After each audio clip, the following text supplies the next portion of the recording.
Good evening. Medigadda piers కుంగుబాటును బూచిగా చూపి మొత్తం కాళేశ్వరం ప్రాజెక్టును ఫెయిల్యూర్గా చూపించే కుట్ర గత ప్రభుత్వంపై నిందమోపే కుట్ర చేస్తుంది ప్రస్తుతం ఉన్న కాంగ్రెస్ ప్రభుత్వం. అయితే వాస్తవాలు ప్రజలకు తెలియాలి, మేడిగడ్డను కాపాడుకోవాలి అన్న ఉద్దేశంతో బీఆర్ఎస్ చెలో మేడిగడ్డకు పిలుపునిచ్చింది. రేపు ఈ నేపథ్యంలో నిజంగా వాస్తవాలేంటి, ప్రభుత్వ కుట్రలేంటి, మనం మాట్లాడదాం. మనతో పాటు చర్చలో జాయిన్ అవుతున్నారు పార్లమెంటు సభ్యులు వినోద్ గారు, అదేవిధంగా జలవనరుల మండలి మాజీ చైర్మన్ రాజకీయ విశ్లేషకులు వి ప్రకాష్ గారు. గుడ్ ఈవినింగ్ అండి.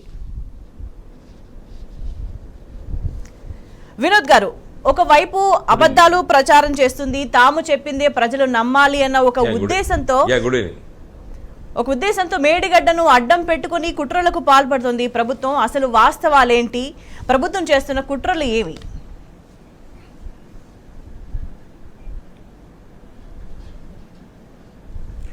అంటే ప్రభుత్వం కుట్రల కంటే అసలు ప్రభుత్వానికి దానికి ఉన్నటువంటి ప్రాముఖ్యత గురించి వెళ్ళి ఇంతవరకు వాళ్ళకి తెలియదండి. అసలు మేడిగడ్డ ప్రాజెక్టు అక్కడ గోదావరి నదిపై కట్టడము, దాని నుండి ఈ వేసవి కాలంలో దాదాపు 5,000 క్యూసెక్ల నీళ్లు ప్రవహిస్తుంది గోదావరి కింద. నార్మల్గా మన కట్టక ముందు మరి ఆ నీటిని మరి నిలుపుదల చేసి ఎత్తిపోతల పథకం ద్వారా గోదావరి నదిపైన మరి అన్నారము, సుందిల్ల బ్యారేజీలు కట్టి మేడిగడ్డ బ్యారేజ్ నుండి వాటిలో నీళ్లు పంపు చేసి చివరిగా ఎల్లంపల్లి ప్రాజెక్టులోకి పంపించి అక్కడ నుండి నందిమేడారం ఒక చిన్న రిజర్వాయర్కి పంపించి అక్కడ నుండి టన్నెల్స్ ద్వారా నీటిని తీసుకెళ్లి వరద కాలంలో వేసి మిడ్ మానేర్ ప్రాజెక్టులో 25 టీఎంసీలో ఉన్నటువంటి మిడ్ మానేర్ ప్రాజెక్టులో నీటిని నిలుపల చేసి అక్కడ నుండి మరి కిందికి వదిలితే LMD lower Maner project dam ఏదైతే కరీంనగర్ పక్కకే ఉంటుందో అక్కడ నుండి కాకతీయ కెనాల్ ద్వారా చివరి సూర్యాపేట వరకు నీళ్లు తీసుకెళ్లే విధంగా, అదేవిధంగా మిడ్ మానేర్ నుండి మళ్లీ లిఫ్ట్ చేసి అన్నపూర్ణ రిజర్వాయరు, తర్వాత రంగనాయక సాగర్ రిజర్వాయరు, అటు నుండి మల్లన్న సాగర్ రిజర్వాయరు, ఈ పెద్ద పెద్ద రిజర్వాయర్లో నీళ్లు నిలుపుదల చేసి ఈ వేసవి కాలంలో తెలంగాణ రైతాంగానికి నీళ్ళిచ్చే విధంగా ఒక పెద్ద ఆలోచనతో ఈ ప్రాజెక్ట్ నిర్మాణం చేశాం. ఈ రోజు వరకు కూడా ఈరోజు ఉత్తమ్ కుమార్ రెడ్డి గారు, రేవంత్ రెడ్డి గారు, మిగతా మంత్రులు వాళ్ళ మాటల్లో చూస్తే ఇది ఏది అర్థం కావడం లేదు. నేను ఒకటే నిమిషంలో కూడా ఇన్ని రిజర్వాయర్ల గురించేది, బ్యారేజ్ల గురించేది, మానేర్ నది పైన ఉన్నటువంటి 2 డ్యాంల గురించేది ఇంత వివరణ ఇచ్చారు. కారణం ఏంటంటే ఈరోజు ఉదయం నేను ఒక 2 కార్యక్రమాలు బెజ్జంకి మండలంలో లక్ష్మీపూర్లో ఒక దేవాలయ నిర్మాణం ప్రారంభోత్సవ కార్యక్రమానికి, అదేవిధంగా ఇల్లంతకుంటలో మా పార్టీ కార్యకర్త వివాహ సందర్భంలో ఆ కార్యక్రమానికి వెళుతున్న సందర్భంలో మరి ఆ గ్రామాల నుండి వెళ్తున్నప్పుడు రైతులు వ్యవసాయం మేము చెయ్యలేము, మేము నాటేసుకున్నాం 4 ఎకరాల్లో 2 ఎకరాలు ఎండబెడుతున్నాము, నీళ్లు లేవు, నీళ్లు రావడం లేదు అని చెప్పడం.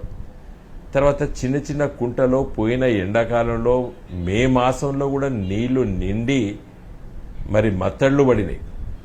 ఇవాళ అవి ఎండిపోయి దాంట్లో గొర్రెలు తిరుగుతూ మేత మేస్తున్నాయి.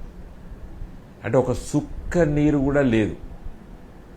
ఈరోజు మీ తిరుగుతున్నటువంటి గ్రామాల్లో చూసినట్టయితే నిజంగా ఈరోజు మేడిగడ్డ నుండి నీళ్లు ఇప్పుడు 5,000 క్యూసెక్ల నీళ్లు గోదావరిలో ప్రవహిస్తున్నాయి. ఈరోజు ఈ నిమిషం ఇప్పుడు మనం మాట్లాడుతున్న సందర్భంలో కూడా గోదావరిలో 5,000 క్యూసెక్ల నీరు ప్రవహిస్తూ సముద్రం పాలవుతున్నాయి. మరి ఈరోజు దురదృష్టవశాత్తు మేడిగడ్డలో జరిగినటువంటి 2 పిల్లర్లు పేర్స్ కుంగడం వల్ల ఆడ నీళ్లు నిలుపుదల చేయకపోవడం వల్ల నీళ్లు కిందికి వెళ్ళిపోతున్నాయి. కానీ చిత్తశుద్ధి ఉండి ఈ గవర్నమెంట్కు వచ్చిన వెంటనే డిసెంబర్ 7వ తారీఖు నాడు ప్రమాణ స్వీకారం చేసిన వెంటనే నిర్ణయం తీసుకొని ఒక కాఫర్ డ్యామ్ కట్టి ఆ పియర్స్ ఏవైతే ఆ పిల్లర్స్ అయితే కొంత ఇబ్బంది అయిందో, సింక్ అయినాయో, కుంగిపోయినాయో అక్కడ ఇమ్మీడియట్ కొన్ని పనులు అంటే హౌ టు సేవ్ ఇట్, దాన్ని ఎట్లా రక్షించుకోవాలనేటువంటి ఇమ్మీడియట్, ఎందుకంటే వచ్చేది వర్షాకాలం 4 మాసాల తర్వాత, అంటే మార్చ్, ఏప్రిల్, మే, జూన్ తర్వాత జూలై, ఆగస్టులో గోదావరి పొంగిపోతుంది, విపరీతంగా ఉధృతంగా ప్రవహిస్తుంది. ఆ సమయంలో కూడా ఇంకా విపత్కరమైన పరిస్థితి జరగకూడదు ఆ పిల్లర్స్కి, అక్కడ ఉన్నటువంటి మిగిలినటువంటి బ్యారేజ్కి. ఏదీ ఆలోచించడం లేదు ఈ ప్రభుత్వం.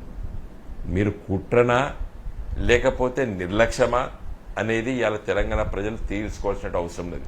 కాబట్టి రేపు మేడిగడ్డ ప్రాజెక్ట్ సందర్శించడానికి, అక్కడ బ్యారేజ్ని సందర్శించడానికి మేమందరం వెళ్తున్నామండి. రైట్. ప్రకాష్ గారు, ప్రజలకి ముఖ్యంగా రైతులకి ఒకే ఒక ప్రశ్న, అంటే ఇన్ని సంవత్సరాలు గత 10 ఏళ్లలో ఎప్పుడు రాని సమస్య ఈ 3 నెలలలోనే సమస్య ఉత్పన్నమైంది. ఇప్పుడు మేడిగడ్డ పియర్స్ కుంగుబాటును చూపి వ్యవసాయం నడవకుండా చేస్తున్నారు. ఎందుకు ఇమ్మీడియట్ గా మరమ్మతులు చేయడానికి ప్రభుత్వం ముందుకు రాలేదు అనేదానికి?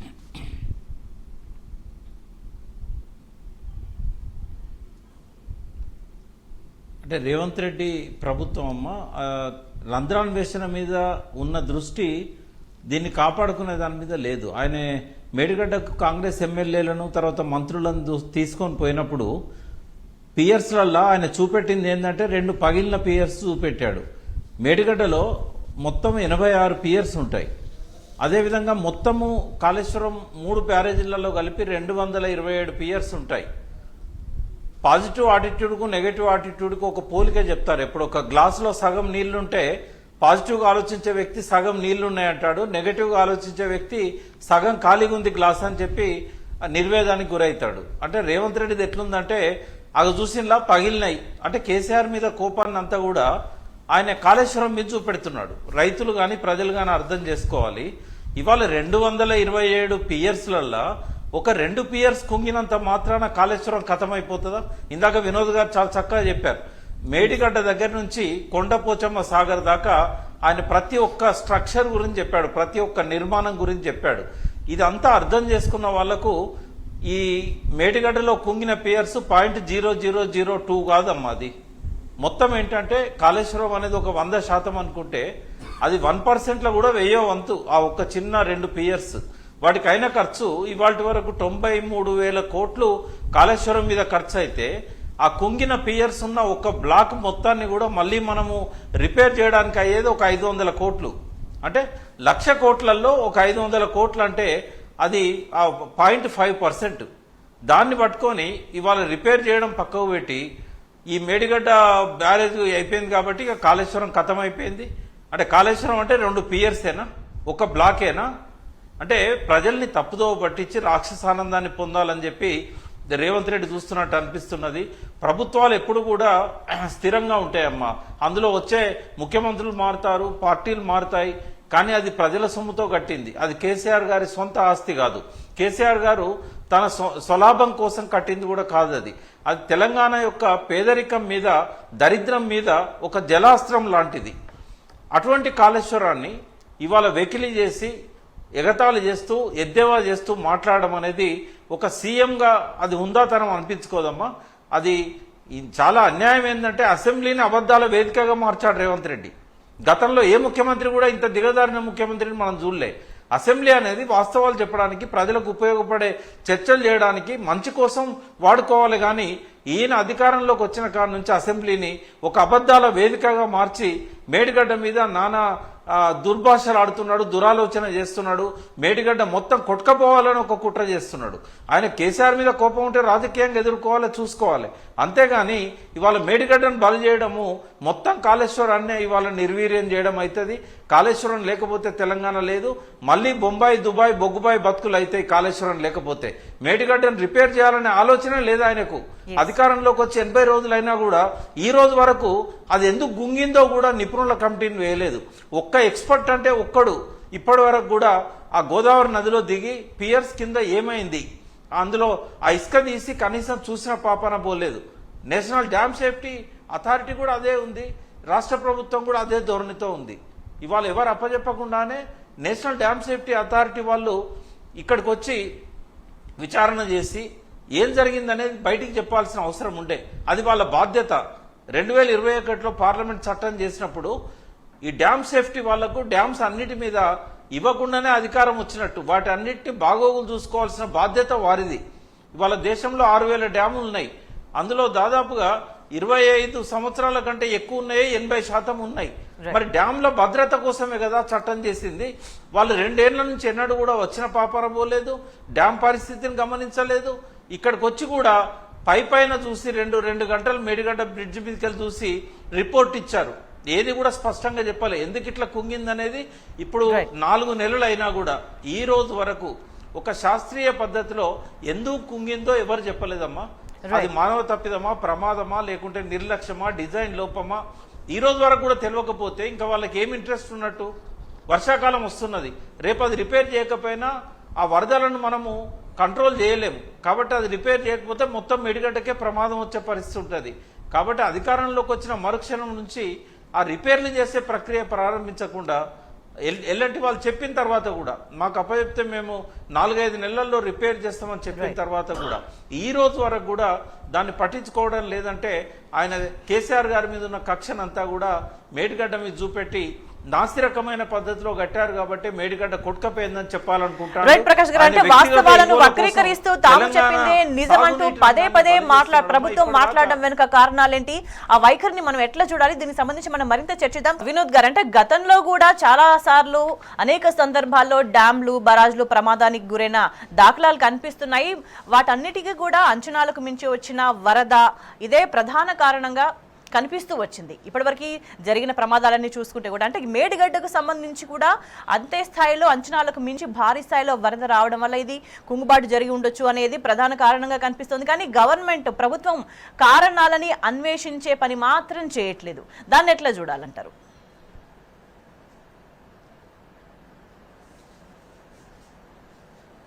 అంటే ఇంతకుముందు చెప్పినట్టు చిత్తశుద్ధి ఉండాలండి, ప్రజల పట్ల ప్రేమ ఉండాలి, నీళ్లు ఇవ్వాలని ఉండాలి, తెలంగాణ రైతుల సమస్యల గురించి పూర్తి అవగాహన ఉండాలి, అసలు తెలంగాణ రాష్ట్రంలో నీళ్లు ఎక్కడున్నాయి అనేది అర్థం కావాలి.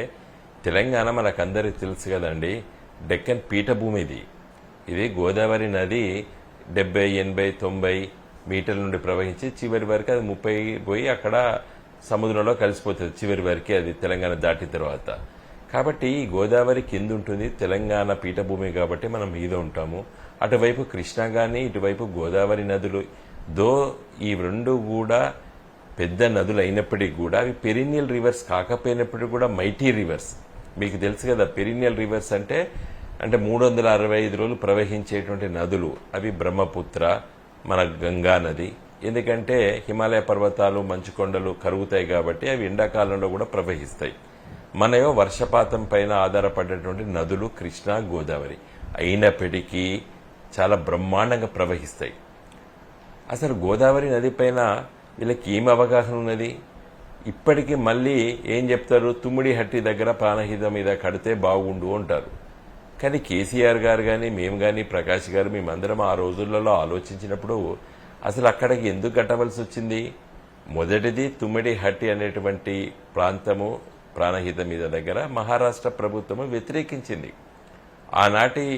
ఆనాడు మహారాష్ట్ర ముఖ్యమంత్రి కాంగ్రెస్ అశోక్ చౌహాన్ గారు, మన దగ్గర కిరణ్ కుమార్ రెడ్డి గారు సమైక్య ఆంధ్రప్రదేశ్లో చివరి ముఖ్యమంత్రి గారు, వాళ్ళు అనుమతులు ఇవ్వలేదు. ఢిల్లీలో మన్మోహన్ సింగ్ గారు ప్రధానమంత్రి గారు, సోనియా గాంధీ గారి ప్రభుత్వాలు, కాంగ్రెస్ పార్టీ ప్రభుత్వాలు, ఢిల్లీలో కాంగ్రెస్, మహారాష్ట్రలో కాంగ్రెస్, ఆంధ్రప్రదేశ్లో కాంగ్రెస్, వాళ్ళ పర్మిషన్ ఇవ్వలేదు. కాబట్టే ఈలోపు తెలంగాణ రాష్ట్రం వచ్చింది. కాబట్టి మళ్ళీ కేసీఆర్ గారు ఆనాటి ఇరిగేషన్ శాఖ మంత్రి హరీష్ గారి నాయకత్వాన ఒక పెద్ద టీం మహారాష్ట్రకి వెళ్తే వాళ్ళు మళ్ళీ అగైన్ ఫడ్నవీస్ గారు మేము ఇవ్వమని చెప్పిన తర్వాతనే గోదావరి నది పైన కట్టడం, అంటే కిందికి వచ్చి కట్టుకుందామని ఇక్కడికి వచ్చి కట్టడం జరిగింది. ఈడ ఎందుకు కట్టారు? ప్రాణహిత నదిలోకి తుమ్మిడి హట్టి అంటే మనకును ఆదిలాబాద్ నెత్తి మీద ఉంటుంది. అది మహారాష్ట్ర నుండి వచ్చినటువంటి ప్రవాహం మాత్రమే మనకు వస్తుంది.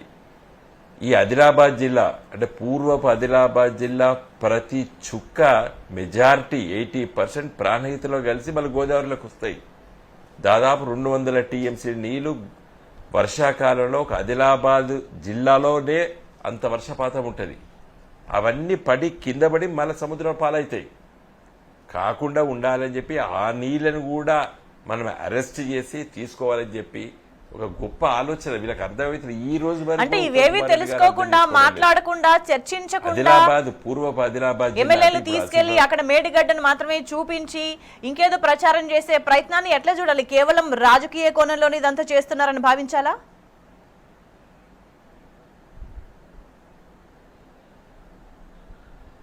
నేను అదే చెప్తున్నాను. ఫస్ట్ రాజకీయ నాయకులకి, రాజకీయ ఉద్యమ నాయకులకి ప్రజల పట్ల ప్రేమ ఉండాలి, ప్రాంతం పట్ల అభిమానం ఉండాలి. ఈ సమస్యను పూర్తిగా అవగాహన చేసుకోలేని వాళ్ళు ఇదే విధంగా మాట్లాడతారు. అది రాజకీయ కోణమా లేదా అర్థం కాక మాట్లాడుతున్నారు అనేది ప్రజలు నిర్ణయం చేస్తారు మన డిస్కషన్ ద్వారా. నేను చెప్పేది ఏంటంటే, మనం కట్టినటువంటి ప్రాంతాలు ఏదైతే మేడిగడ్డ దగ్గర కట్టినామో, అన్నారం సుందీల దగ్గర కట్టినటువంటి ప్రాజెక్టు లోపల మేడిగడ్డ అంటే కింది, అంటే గోదావరి ప్రాణహిత నది కలిసి గోదావరి నదిలో మనం కట్టడం జరిగింది. అసలు ఎంత వర్షపాతం వస్తుందంటే వీళ్ళకి చాలా మందికి అర్థమైతే లేదు. ఇప్పటికి నేను ఒక ప్రశ్న అడిగితే ఎవరికి తెలియదు.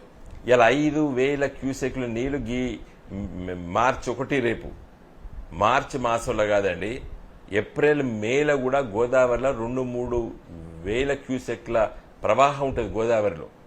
2008లో కాంతెనపల్లిలో డ్యాము కట్టాలని చెప్పి ఆ రోజు నేను హనుమకొండ ఎంపీగా ఉన్నప్పుడు చనిపోయినటువంటి విద్యాసాగర్ రావు గారు, రిటైర్డ్ చీఫ్ ఇంజనీర్ గారి నాయకత్వాన మేము దాదాపు 100 వెహికల్స్ లో మేము కాంతెనపల్లి గ్రామం అంటే ఏటు నాగారం మండలంలో అక్కడికి వెళ్లి గోదావరిలో మేము దాటాలంటే మాకు ఇబ్బంది అయింది. చిన్న చిన్న నాటు పడవల్లో ప్రయాణం చేస్తుంటే నీళ్లు ఫ్లో, టెరఫిక్ ఫ్లో ఉండేది. ఆ రోజే కేసీఆర్ గారు చెప్పినాం. అది May 27, 2008. ఆ రోజు చూసాం ఈ గోదావరిలో ఎంత ప్రవాహం ఉంటుంది ఎండాకాలంలో. అది మా మిత్రులు కొంతమంది అడిగితే చాలా మంది చెప్పలేదు. నక్సలైట్ల ఉద్యమంలో పోయి చాలా కాలం ఆ అబూజ్మడ్లో లేకపోతే ఛత్తీస్గఢ్లో పనిచేసినటువంటి మా మిత్రుడు ఒకరు పాపిరెడ్డి గారిని ఈరోజు ఆయన సరెండర్ అయ్యి ఇవాళ ఒక ఆర్టికల్స్ అవన్నీ రాస్తా అంటారు. మన వరంగల్ జిల్లాలో ఉంటారు. వారు చెప్పిండ్రు అక్కడ అన్ని మట్టి దిబ్బలు, మన ఇక్కడ గ్రైనేట్ గుట్టలు ఉంటాయి, అక్కడ మట్టి దిబ్బలు, గుట్టలన్నీ మట్టి దిబ్బలు, పెద్ద పెద్ద చెట్లు ఉంటాయట. ఎండాకాలం లోపల ఆకులు పడిపోయిన తర్వాత ఎండ సూర్య రశ్మికి ఆ మట్టిలో ఇనికినటువంటి నీళ్ళన్నీ కూడా బయటికి వచ్చి ఈరోజు ఇంద్రావతి నది, ప్రాణహిత నదిలో వస్తే ఆ ప్రవాహం ఎట్లయితే హిమాలయ పర్వతాలలో మంచు కొండలు కరిగితే నీళ్ళు వస్తాయో, ఈ అబూజ్మడ్ ఏరియా, ఛత్తీస్గఢ్ ఏరియా, లేకపోతే మన ఆదిలాబాద్ లో కొంత ప్రాంతము, ఈ ప్రాంతంలో ఈ వర్షాలు లేవు కదండి. ఇప్పుడు మరి అంత నీళ్ళు ఎందుకు ప్రవహిస్తుంది గోదావరి? అడవి ప్రాంతంలో వచ్చేటువంటి నీళ్ళన్నీ కూడా ఇప్పుడు గోదావరిలో పోతాయి. అక్కడ నీళ్లను అరెస్ట్ చేసి, అక్కడ నీళ్లను నిలుపుదల చేసి, ఆ నీటిని ఎత్తిపోతల పథకాల ద్వారా నీళ్లు తీసుకురావాలని చెప్పి ఒక గొప్ప ఆలోచన చేశామండి. ఇంకా చెప్తాం, మేమే చర్చ పెడతాం. ఇప్పుడు ఇంతమంది ప్రకాష్ గారు చాలా స్పష్టంగా చెప్పారు. వాళ్ళకు కావాల్సింది కేవలము కేసీఆర్ గారిని, కేసీఆర్ గారి ప్రభుత్వాన్ని, గత 10 సంవత్సరాల పరిపాలనే ఇది తప్పు అని చెప్పడానికి వాళ్ళ ప్రయత్నం చేస్తున్నారు. తప్పితే ఈ ప్రాజెక్టు కాపాడుకోవాలి. అది ప్రజల సొమ్ముతో కట్టినటువంటి ప్రాజెక్టు. ఎందుకు వాళ్ళు కాఫర్ డ్యామ్ కట్టలేదు ఇప్పటివరకు? ఇప్పటికి ఆ 2 పిల్లర్స్ సేఫ్ జోన్కి ఎందుకు పట్టకపోలేదు? వాళ్ళ లాంగ్వేజ్లో, ఇంజనీరింగ్ భాషలో సేఫ్ జోన్ అంటారు. సేఫ్ జోన్లకు పట్టకపోవాలి ఇప్పుడు వాళ్ళు. దాన్ని ఆ సేఫ్ జోన్లకు పట్టకపోయిన తర్వాత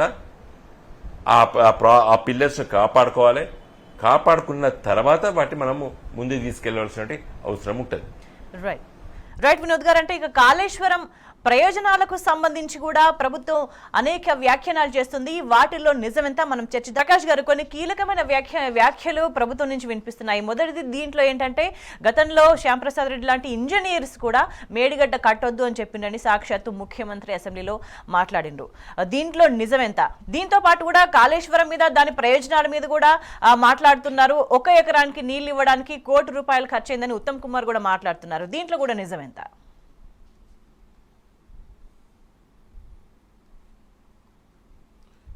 ఇప్పుడు సభానాయకుడే సభను పక్కతో పట్టియకూడదమ్మా. కంచె చేను వేస్తే అంటాం కదా.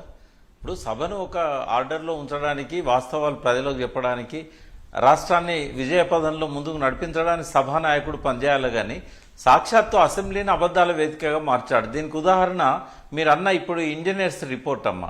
ఇది వాస్తవంగా ఏంటంటే 2015లో ఫిబ్రవరి ఆ ప్రాంతంలో కేసీఆర్ గారు మహారాష్ట్రకి వెళ్ళొచ్చి ఇంకా సాధ్యమయ్యేటట్లేదు, అక్కడున్న అప్పటి ముఖ్యమంత్రి ఫడ్నవీస్, అప్పటికి గవర్నమెంట్ మారి బీజేపీ గవర్నమెంట్ వచ్చింది, ఎట్టి పరిస్థితుల్లో కూడా తుమ్మిడేటి దగ్గర నేను 152కు అవకాశం ఇయ్యను, 148 మీటర్ల ఎత్తులను కట్టుకోవాలన్నప్పుడు ఇంకా అక్కడ సాధ్యం కాదు. ఎందుకంటే మనకు సెంట్రల్ వాటర్ కమిషన్ కూడా చెప్పింది, మీరు 148 మీటర్ల ఎత్తులో కట్టుకుంటానంటే అక్కడ 44 టీఎంసీల కంటే ఎక్కువ మీరు తీసుకుపోవడానికి ఉండదు, మీకు కావాల్సింది 160 టీఎంసీలు, అక్కడ నీరు కూడా లభ్యం కాదని చెప్పిన తర్వాత ప్రత్యామ్నాయం చూడాలని చెప్పి ఈ రిటైర్డ్ ఇంజనీర్స్ను ఫిబ్రవరి మార్చిలో హెలికాప్టర్ ఇచ్చి ఏరియల్ సర్వే చేయమని చెప్పి కేసీఆర్ గారు పంపించారు. అందులో 5 ఇంజనీర్స్, శ్యాంప్రసాద్ రెడ్డి గారు, చంద్రమౌళి గారు, అట్లనే వెంకటరామారావు గారు ఉన్నారు, దామోదర్ రెడ్డి గారు ఉన్నారు, ఇంకొక ఇంజనీర్ కూడా ఉన్నారు. మొత్తం 5 ఇంజనీర్స్ దాన్ని చూడడానికి వెళ్ళారు. వెళ్ళిన తర్వాత వాళ్ళు చెప్పింది ఏంటంటే, వాళ్ళకి ఇచ్చిన ఆదేశాలు ఏంటి ముఖ్యమంత్రి గారు అంటే, మేడిగడ్డ దగ్గర నుంచి మిడ్ మానేర్కు నేరుగా పైప్ లైన్ ద్వారా కానీ, టన్నెల్ ద్వారా కానీ, కాల్వ ద్వారా కానీ, అంటే అన్ని ఎక్కడ అవకాశం ఉంటే అక్కడ టన్నెల్స్, ఎక్కడ అవకాశం ఉంటే అక్కడ లిఫ్ట్ స్కీములు, మొత్తానికి ఏంటంటే మిడ్ మానేర్లో తీసుకొచ్చి, మనం సిరిసిల్ల దగ్గర ఉంటుంది మిడ్ మానేర్, కరీంనగర్ సిరిసిల్ల మధ్యలో, అక్కడికి మనము ఎట్లా తీసుకురావాలనేది వాళ్ళని పరిశీలించమన్నారు. వాళ్ళు ఏం చేశారంటే మేడిగడ్డ దగ్గర పరిశీలించారు, మిడ్ మానేర్కు రావాలంటే తాడిచెర్ల ఓపెన్ కాస్ట్ మైన్స్ ఉంటాయి, లేదా భూపాలపల్లి మీదకెళ్ళి తెస్తే భూగర్భ గనులు ఉంటాయి, గోదావరి ఖన్ మీదకెళ్ళి మంతిని మీదకెళ్ళి తీసుకొద్దామంటే అక్కడ కూడా భూగర్భ గనులు ఉన్నాయి, ఓపెన్ కాస్ట్లు ఉన్నాయి, కాబట్టి మిడ్ మానేర్కు సాధ్యం కాదు అని చెప్పారు. అలైన్మెంట్ ఏదైతే ఉన్నదో మేడిగడ్డ నుంచి మిడ్ మానేర్కు సాధ్యం కాదని చెప్పారు. అయితే దాన్ని ఏం చేశాడు, ఆ రిపోర్టును అసెంబ్లీలో చదివేటప్పుడు ఆ Medigadda to mid Maner is not desirable, ఎందుకంటే కాస్ట్ ఎక్కువ అవుతుంది, కాలయాపన అవుతుంది, ఇవన్నీ ఉన్నాయని చెప్పారు కాబట్టి మేడిగడ్డ నాట్ డిజైరబుల్ అనేది చదివిండమ్మా. అంటే ఆ పేరాను ముక్కలు చేసి తనకు అవసరమైన ముక్కలు చదివాడు. ఎవరన్నా ఒక సీఎం లాంటి వ్యక్తి ఇంగ్లీష్ రాదని కూడా మనం అనలేం, చదవగలుగుతాడు, అతను మాట్లాడగలుగుతున్నాడు, అంతర్జాతీయ ఫోరంలకు పోయి ఫ్రాక్చర్ ఇంగ్లీష్ అనే మాట్లాడుతున్నాడు. కావాలని చెప్పి సభను తప్పుదోవ పట్టేయడానికి ఆ పేరాను వక్రీకరించాడు. ఇంకొకటి ఏంటంటే ఆశ్చర్యకరమైంది, అదే రిపోర్ట్లో అది ఉన్నదే 10-12 పేజీలమ్మా, 11 పేజీలు ఉన్నది ఆ రిపోర్టు. 11 పేజీలలో వాళ్ళు 3 సార్లు, 6వ పేజీలో ఒకసారి, ముందు ఒకసారి, తర్వాత 10వ పేజీలో ఒకసారి, 3 సార్లు వాళ్ళు మేడిగడ్డ కట్టమని రాశారు, నిర్మించాలని చెప్పి రాశారు. ఆ రిపోర్ట్లో స్పష్టంగా ఆ 3 పేరాలు సపరేట్గా ఉన్నాయి. వాళ్ళు ఒక 5 బ్యారేజీలు 6 బ్యారేజీలు గోదావరి మీద కట్టాలని చెప్పి అందులో మేడిగడ్డ బ్యారేజ్ కట్టమని చెప్పారు. తర్వాత ఇంకొక దగ్గర ఏమన్నారు, మేడిగడ్డ దగ్గర బ్యారేజ్ కట్టవచ్చు కానీ మానేరుకు లింక్ ఇవ్వడం అనేది కరెక్ట్ కాదని చెప్పారు. వాళ్ళు అన్నది ఏంటంటే మేడిగడ్డ దగ్గర 105 మీటర్ల ఎత్తులో కట్టమన్నారు. కట్టమని చెప్పి ఏమంటారు, పక్కన మహారాష్ట్ర గ్రామాలు ఉంటాయి, సిరివంచ జిల్లా తాలూకాకు సంబంధించినవి, ఆ 105 మీటర్ల ఎత్తులో కడితే కొంత ముంపు ఉంటుంది అని చెప్పారు. అయితే వాళ్ళు చేసిన ప్రతి సూచనను కూడా కేసీఆర్ గారు స్వీకరించారు. మేడిగడ్డ దగ్గర బ్యారేజ్ వద్దని చెప్పలేదు, 3 సార్లు మేడిగడ్డ దగ్గర బ్యారేజ్ కట్టాలని ప్రతి 3 పేరాలలో 10 పేజీలలో 3 సార్లు రాశారు. కానీ 105 మీటర్లు ఎత్తు కడితే ముంపు ఉంటుంది అన్నారు. అందుకే ఆయన 105 మీటర్ల దగ్గర పోకుండా 100 మీటర్లకే కట్టాడు, ఎందుకంటే ముంపు ఉండొద్దని వాళ్ళు చెప్పారు కాబట్టి. తర్వాత మానేరుకు లింక్ ఇవ్వద్దు అన్నారు. మానేరుకు లింక్ ఇవ్వకుండా అన్నారం సుందిళ్ళ ద్వారా ఎల్లంపల్లి మీదకెళ్ళి 6వ ప్యాకేజ్ 8వ ప్యాకేజ్ అంటే నంది మేడారం గాయత్రి పంప్ హౌజుల ద్వారా మిడ్ మానేరుకు ఆయన ఫ్లడ్ ఫో కెనాల్ ద్వారా తీసుకురావాలని చెప్పేసి రీడిజైన్ చేయించాడు. ఇదే కాకుండా వార్దా రిజర్వాయర్ కట్టమని చెప్పారు, ఎందుకంటే తుమ్మిడేటి దగ్గర సమస్యలు ఉన్నాయి కదా, వార్దా రిజర్వాయర్ కట్టమన్నారు. లాస్ట్కు తుమ్మిడేటి మీద మహారాష్ట్రతోని 148 మీటర్ల ఎత్తుకు అగ్రిమెంట్ చేసుకున్న తర్వాత కూడా అది ఫీజిబుల్ కాదని చెప్పి ఇంజనీర్లు చెప్పారు. వాస్తవంగా వాప్కోస్ వాళ్ళు ఇచ్చిన నివేదిక ప్రకారము తుమ్మిడిహట్టి ఫీజిబుల్ కాదు, అంతేగాని మేడిగడ్డ ఫీజిబుల్ కాదని ఏ ఇంజనీర్ కూడా రేవంత్ రెడ్డికి చెప్పలేదు. అది రిపోర్టును తప్పుదారి పట్టేయడం అనేది చాలా దుర్మార్గం. అయితే గతంలో తవ్విన కాలువలకు నీళ్లు ఇవ్వడానికి తుమ్మిడిహట్టి దగ్గర 148 అయితే కనుక 4 మీటర్ల లిఫ్ట్ చేయాల్సి ఉంటుంది, కాబట్టి అక్కడ నిల్వ కూడా ఎక్కువ చేసుకోవడానికి అవకాశం లేదు. కాబట్టి వార్దా రిజర్వాయర్ని 1.5-2 కిలోమీటర్ల పైన అంటే తుమ్మిడిహట్టికి ఒక 2 కిలోమీటర్ల పైన వార్దా నది మీద కట్టినట్టయితే ఏ ఇబ్బంది ఉండదని చెప్పి అక్కడి నుంచి గ్రావిటీ ద్వారా ఆదిలాబాద్, ఆసిఫాబాద్, మంచిర్యాల జిల్లాల ఆయకట్టుకు 2 లక్షల ఎకరాలకు ఇదివరకు తవ్విన కాల్వలను స్టోరేజ్గా ఉపయోగించుకుంటూ నీళ్ళు ఇవ్వచ్చు అని చెప్పి చెప్పిండ్లు. దాన్ని ఇవాళ సిడబ్ల్యూసికి డిపిఆర్ను పంపించడం జరిగింది. ఇంకా ఆశ్చర్యం ఏంటంటమ్మా, ఇవాళ కేంద్ర ప్రభుత్వ జలశక్తి శాఖ సలహాదారు బెదిరే శ్రీరామని వినోద్ గారికి నాకు మంచి మిత్రుడు, కాకపోతే ఆయన ఏంటంటే బీజేపీలో ఉండి ఇవాళ కేంద్ర ప్రభుత్వ సలహాదారుగా ఉన్నాడు. ఆయన ఇవాళ ప్రెస్ మీట్ పెట్టి పవర్ పాయింట్ ప్రజెంటేషన్ పెట్టి ఎంత దుర్మార్గంగా ఆయన చిత్రీకరించిందంటే కేంద్ర ప్రభుత్వం 165 టీఎంసీలు ఉంటుందని చెప్పిన తర్వాత మీరు తుమ్మిడిహట్టి దగ్గరనే కట్టాల్సి ఉండే, తుమ్మిడిహట్టి దగ్గర నుంచి మీరు మేడిగడ్డకు మార్చడం అనేది తప్పు అంటే వాళ్ళ సిడబ్ల్యూసి ఇచ్చిన రిపోర్ట్ ఆధారంగానే మనము 165 టీఎంసీలు ఉన్నా కూడా 63 టీఎంసీలు ఎగువ అందుబాటులో ఉన్నది 102 టీఎంసీలు. ఈ 148 మీటర్ల ఎత్తులో కట్టుకోమని చెప్పి మీకు మహారాష్ట్ర చెప్పింది కాబట్టి అక్కడ స్టోరేజ్ ఉండదు, మీకు కేవలం 1.5 టీఎంసీ మాత్రమే, 1.5 టీఎంసీ మాత్రమే ఉంటుంది. అక్కడ నుంచి లిఫ్ట్ చేసుకోవడానికి మీకు కేవలం 44 టీఎంసీల కంటే ఎక్కువ అవకాశం లేదు అని చెప్పిన తర్వాతనే మనం మేడిగడ్డకు మార్చినాం. అదే కాకుండా 14 టీఎంసీలకే రిజర్వాయర్లను ప్లాన్ చేశారు ఇంతకుముందు లక్షల కోట్ల అవినీతి జరిగింది అంటూ ఒకవైపు మాట్లాడము, ఒక ఎకరానికి నీళ్ళు ఇవ్వడానికి ₹1 కోటి ఖర్చు చేస్తున్నట్టు మాట్లాడడం, వీటన్నిటిని ఈ ప్రచారాలని ఎట్లా చూస్తారు?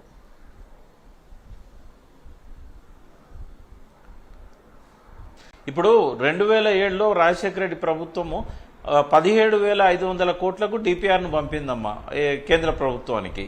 కేవలం 19 నెలల్లోనే 2008 చివరిలో దాన్ని ఏం చేశారు, 38,000 కోట్లకు మార్చారు. అంటే 17,000 కోట్ల నుంచి 19 నెలలకే అది 100% కంటే ఎక్కువ, 17 నుంచి 34 అవుతుంది, 34 కాదు 38,000 కోట్లకు మార్చారు. తర్వాత రోషయ్య గారు ఏం చేశారు, 2010లో దాన్ని 40,000 కోట్లకు మార్చారు. అంటే 2.5 సంవత్సరాలలోనే 17,000 కోట్లు 40,000 కోట్లకైతే 2016 నాటికి అది 80,000 కోట్లకు వాళ్ళు ఇచ్చిన రిపోర్టే అవుతుంది కదమ్మా. అన్నిటి ధరలు పెరుగుతూ ఉంటాయి కదా, మనం ఏమి కొత్తగా యాడ్ చేయకపోయినా వాళ్ళు అనుకున్న 16,40,000 ఎకరాలకు ప్రాణహిత, చేవెళ్ల, సుజల స్రవంతి అంతవరకే చేసినా కూడా 80,000 కోట్లు అవుతుంది. కానీ కేసీఆర్ గారు ఎన్ని మార్పులు చేశారంటే అలా రీడిజైనింగ్లో 3 బ్యారేజీలు అదనంగా వచ్చినాయి, 3 పంపింగ్ స్టేషన్లు వచ్చినాయి, 3 విద్యుత్ సబ్ స్టేషన్లు వచ్చినాయి. ఇవి కాకుండా సింగూరు దాకా నీళ్ళని తీసుకుపోవడానికి కాలువలు వచ్చినాయి, 140 టీఎంసీల రిజర్వాయర్లు వచ్చినాయి. అంతకుముందు వాళ్ళు చేసింది 16 టీఎంసీలు. వీటితో పాటుగా ఆ బాహుబలి పంపులు వచ్చినాయి, వాళ్ళు ఇచ్చింది 5 పంపులే. మేడారం, నంది మేడారంలో 5, మా గాయత్రి పంప్ హౌస్లో 5, తర్వాత దాన్ని 7 పంప్ హౌజులు ఇక్కడ, 7 అక్కడ, అంటే 139 మెగావాట్ల పంపులు ఇంకో 4 పెరిగినాయి. తర్వాత రీడిజైనింగ్ లో చేర్చారు కాబట్టి ఇవన్నీ కూడా ఒక్క మాట చెప్పి నేను దాన్ని ఆ టాపిక్ ఇప్పుడు బెనిఫిట్ కాస్ట్ రేషియో తప్పని చెప్తుండ్రమ్మా, అది కూడా తప్పు. ఇవాళ కాగ్ అనేది 2014 ధరలతోనే, అప్పుడు డిపిఆర్ మనం పంపినప్పుడు 2014 ధాన్యం ధరలను మెన్షన్ చేశాం. ఇప్పుడు ఏం చేశారంటే వాళ్ళు ఆ ధాన్యం ధరలను 2014తో లెక్క కడితే ఇవాళ పెరిగిన ధరలను వాళ్ళు తీసుకోవట్లేదు. రెండవది ప్రాజెక్ట్ కాస్ట్ లో ఆ వడ్డీలను యాడ్ చేస్తున్నారు. ఇవన్నీ చేసి ఏం చేశారు, కరెంటు బిల్లులు 10,000 కోట్లు అని చెప్పారు. ₹3 యూనిట్ చొప్పున మనం పెడితే ₹6 పైన లెక్క కట్టారు. మనకు ₹2.50కే గ్రీన్కో వాళ్ళు మన ఇక్కడ మన జెన్కో వాళ్ళతోనే అగ్రిమెంట్ చేసుకున్నాయి, జెన్కో ట్రాన్స్కోతోని ₹2.50 యూనిట్ చొప్పున. అంటే కాగు వాళ్ళు కూడా ఈడీ, సిబిఐ లాగా కేంద్ర ప్రభుత్వం చేతిలో ఎన్డీఎస్ఏ డ్యామ్ సేఫ్టీ అథారిటీ కానీ కాగు కానీ వాళ్ళు చెప్పినట్టు చేస్తున్నారు తప్ప ఇండిపెండెంట్ గా వ్యవహరించడం లేదు. అధికార దుర్వినియోగం జరగలేదు, అవినీతి జరగలేదు. ఎవరైనా అలా ఇప్పుడు ఆదా చేశారమ్మా కేసీఆర్ గారు, అందులో చాలా దిక్కులో మనకు కనబడుతుంది. అంతకుముందున్న ఈపీసీ సిస్టమ్ తీసేశాడు, మొబిలైజేషన్ అడ్వాన్సులు తీసేశాడు, వాళ్ళు పెట్టిన ఖర్చులను తగ్గించాడు, ల్యాండ్ అక్విజిషన్ తక్కువ ఉంటట్టు చూసిండు. గోదావరి నదిని స్టోరేజ్ గా మార్చాడు. రైట్, ఇట్లా అంటే ఎవరికైనా నీళ్ల గురించి చెప్పుకుంటూ అవగాహన పోతే వాళ్ళకి అనేక అర్థమైద్దామా? అంశాలు ఉన్నాయి. తెలంగాణ లోతుగా కోసం ఎట్లా మాట్లాడుతుంటే సోయి అనేక తెప్పించామో అంశాలు ఇప్పుడు నీళ్ల చర్చలోకి గురించి కూడా సోయి వస్తున్నాయి. తెప్పిస్తే తప్ప ఫైనల్ గా చూసుకుంటే ఏదేమైనా కూడా రేపటి చెలో మేడిగడ్డతో ప్రజలకు వాస్తవాలు తెలుస్తాయి. ఏదేమైనా కూడా అంతిమ లక్ష్యం ఏంటంటే మేడిగడ్డను తెలంగాణ ప్రజల ఆస్తిని కాపాడుకోవడమే ప్రధాన లక్ష్యంగా కనిపిస్తుంది. చర్చలో పాల్గొన్న వినోద్ గారికి, ప్రకాష్ గారికి ధన్యవాదాలు. That's all for news. Stay tuned.